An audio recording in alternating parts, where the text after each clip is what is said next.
द्वारा नारद उत्तेजित होई कहती जे जगत पितांक कूल एवं गोत्र श्रेष्ठ ही होता है। तापरे हिमालय राज कन्या प्रदान करती।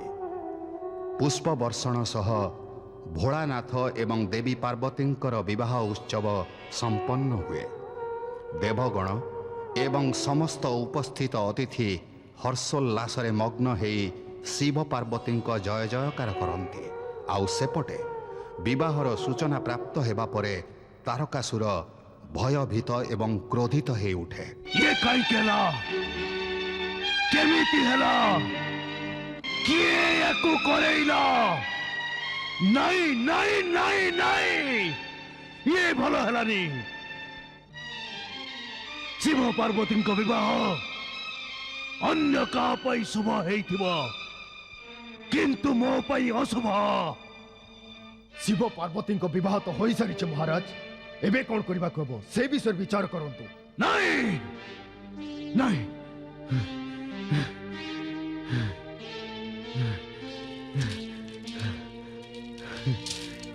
एबे चिंता कले कौन हब महाराज? तबे मु कौन करिबी? नाच गीत करिबी, जप तप करिबी, ना डियाडी करिबी? डियाडी कौन करिबी? ए सब कले कौन हब? किछि उपाय करंतु असुर राजा। उपाय किछि उपाय करंतु। तमे काहे के उपाय करुन? करो। मु तो केवल कहि पारिबी। उपाय तो आपण को कहबाकू हेबो महाराज। ताले उपाय कुह। शिव पार्वती को विवाह हो सारी किंतु देवी देवता को फेरिबाकू समय लागिबो। एहा ही अनुकूल औचित समय जेतेबेले स्वर्ग उपर आक्रमण करी ताकू अधीनस्थ करी हबो।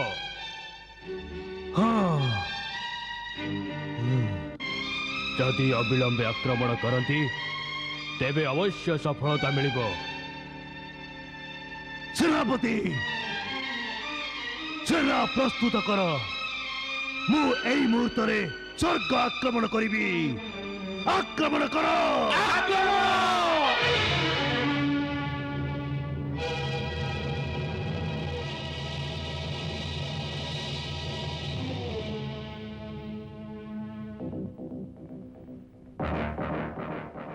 वीर दानवगण आमे नक्षत्र लोक रे प्रवेश करबाकू जाउछु। तापरे स्वर्ग को जीवा।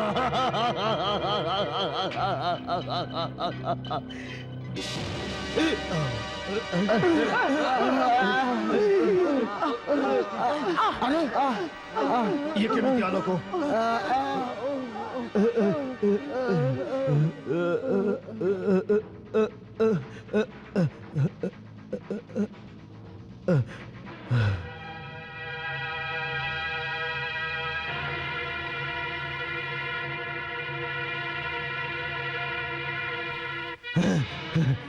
सप्तऋषि। हाँ तारकासुर, स्वर्गलोक कौन तुम्हें नक्षत्र लोक मध्य प्रवेश करि पारिबनी? करि पारिबी। तमे कौन मो शक्ति सह परिचित नुह? शक्ति तुम पाखरे केउठी अछि? ब्रह्मवशतः तुम्हें ब्रह्मांग वरदान को निज शक्ति भावी बसिच। तारकासुर शक्ति उपरे प्रश्न चिन्ह लगेबो किए? अहंकार रे तुम्हें सत्य ठू दूरे जाउछ तारकासुर। शिव विवाहर शुभ अवसर रे तुम आक्रमण रे एक चेष्टा कदापि सफल हेबनी। अरे स्वर्ग तो सुरक्षित अच्छे दुष्ट दानव, किंतु तुम आचरण तुमको असुरक्षित कर देइछि।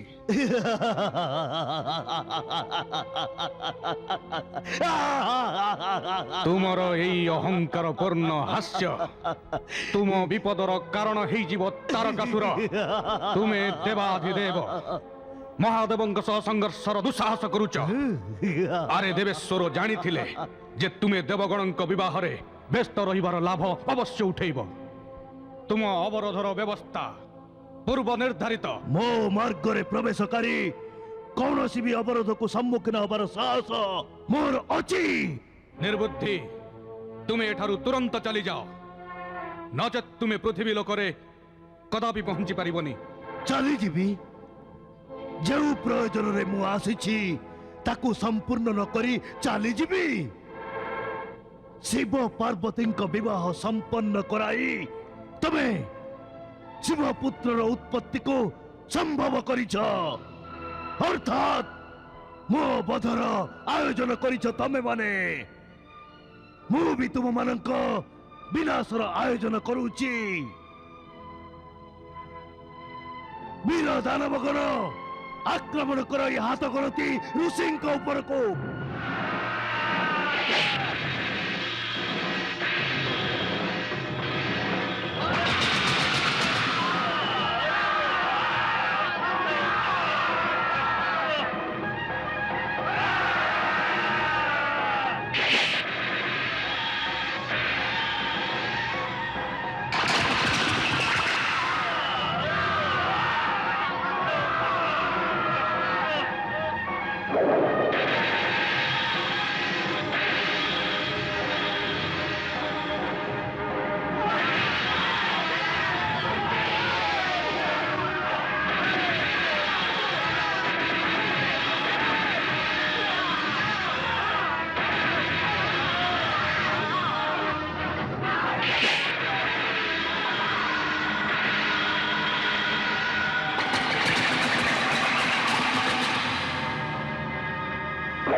रे वशिष्ठ, देखुଛୁ କଣ?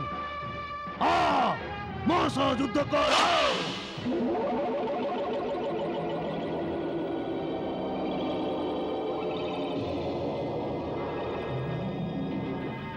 ମୂର୍ତ୍ତିବତ୍ ମନ୍ତ୍ରରେ ମୁଁ ତତେ ସ୍ଥିର କରିଦେଇଛି। ଦେଖ ଦେଖ ନିଜ ସେନାର ବିନାଶ ଲୀଳା ଦେଖ।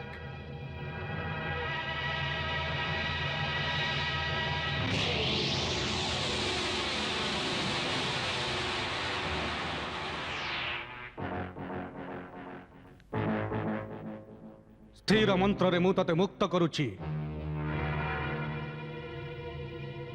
ନିଜ ପରାଜୟ ସ୍ୱୀକାର କରି ନିଜ ଜୀବନ ରକ୍ଷା କର। ଯା, ଚାଲିଯା ଏଠାରୁ ମୂର୍ଖ। ତାରକାସୁର, ଅସୁର ସମ୍ରାଟ, ପୁଣି ପରାଜୟ? ନା ନା, ଦୁଷ୍ଟ, ତୁ ଏମିତି ମାନିବୁନି। ଦେଖ ଦେଖ,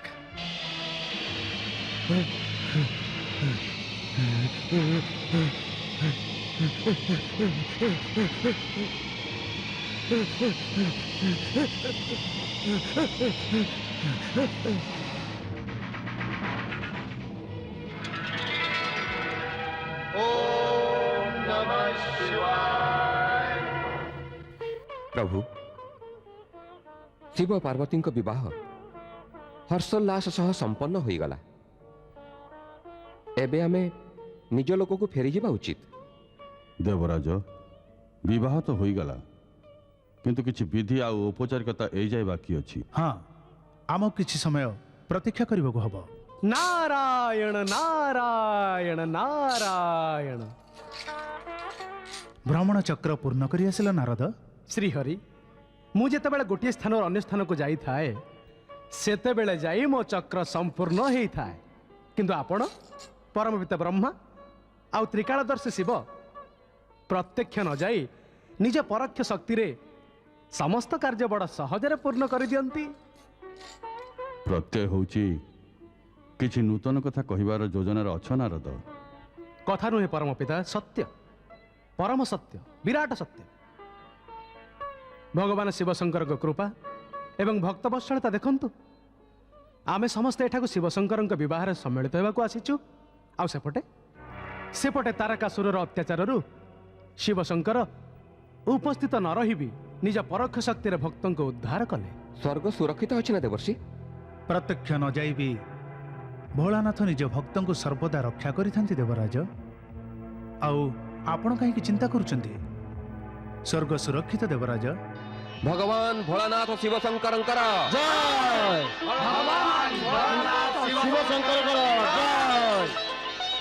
ଏଠାରୁ ବିଦାୟ ନେବା ପୂର୍ବରୁ ଭୋଳାନାଥଙ୍କ ଆଜ୍ଞା ନେବା ଆବଶ୍ୟକ।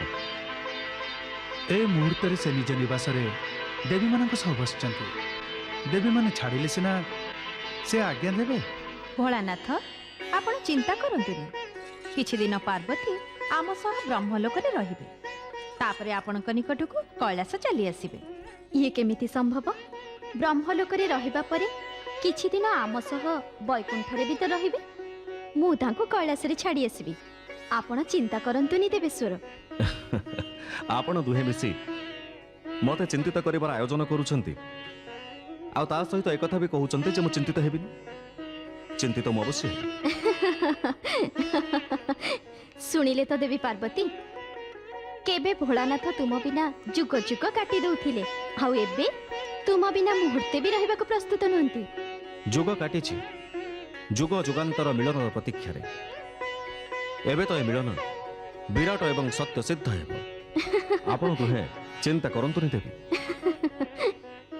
ବ୍ରହ୍ମଦେବ, ଜଣ ଜଣ କରି ସମସ୍ତ ଅତିଥି ଯାଉଛନ୍ତି।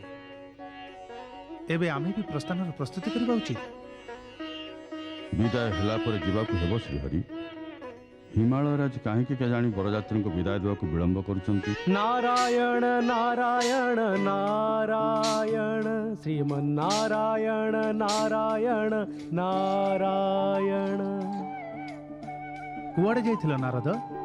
ଆପଣଙ୍କ ଚରଣ ଆଉ ଆପଣଙ୍କ ଶରଣ ତ୍ୟାଗ କରି ମୁଁ କୁଆଡ଼େ ଯାଇପାରିବି ପ୍ରଭୁ? ଆପଣଙ୍କ ବ୍ୟତିରେକ ନାରଦ ନିମନ୍ତେ ଅନ୍ୟ କେଉଁଠି ବା ସ୍ଥାନ ଅଛି ପ୍ରଭୁ? ମୁଁ ତ ଭଗବାନ ଭୋଳାନାଥଙ୍କର କେବଳ ଲୀଳା ଦର୍ଶନ କରୁଛି। ଏ ଲୀଳା ଆଦୌ ଦେଖନି। କାହିଁକି ପ୍ରଭୁ? ଏ ନାରଦ ଲୀଳା ବି ଆରମ୍ଭ କରିବାକୁ ହବ। ନାରାୟଣ ନାରାୟଣ, ଆପଣ ଦେବତାମାନେ ହିଁ ଏସବୁ ଆରମ୍ଭ କରାନ୍ତି। ମୁଁ ତ କେବଳ ତାକୁ ଫଳପ୍ରଦ କରିଥାଏ, ସେ ପୁଣି ଆପଣଙ୍କ ଆଜ୍ଞାରେ ଲୋକ କଲ୍ୟାଣ ନିମିତ୍ତ।